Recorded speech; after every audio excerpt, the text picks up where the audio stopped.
These are the top tech news headlines on ITWeb this week. South Africa's Communications Minister, Malatsi's department, is taking steps to implement recommendations from an investigation into alleged misconduct and governance failures at the .za domain name authority, Zadna.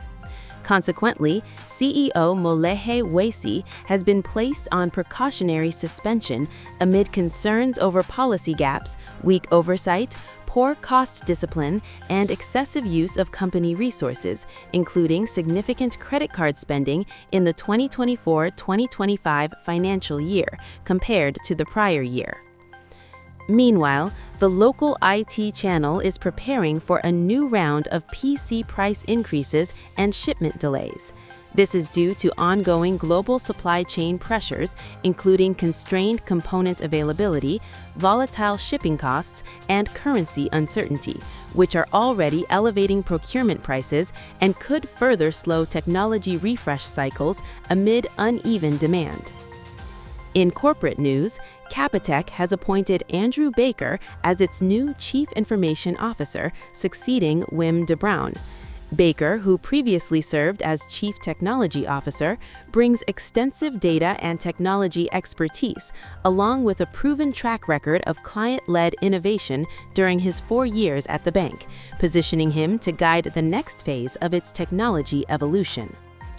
Furthermore, despite Africa's rapid growth in data center development and its representation of 20% of the global population, the continent holds only 0.6% of worldwide data center capacity, according to the 2026 Economic Report on Data Centers in Africa by the Africa Data Centers Association and Rising Advisory.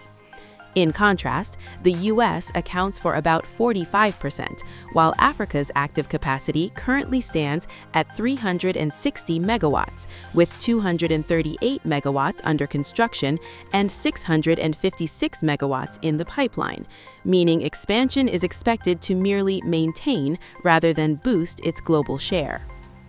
Finally, Telkom has announced that Jonas Bogoshi will retire as CEO of its IT services subsidiary, BCX, with long-serving Telkom Group executive Hasnain Motlekar stepping in as acting CEO from 1 March. This leadership change occurs as the company continues focused management efforts to stabilize operations amid cautious enterprise spending and ongoing portfolio and revenue transitions. For these and more news, visit itweb.co.za and don't forget to subscribe to our YouTube channel.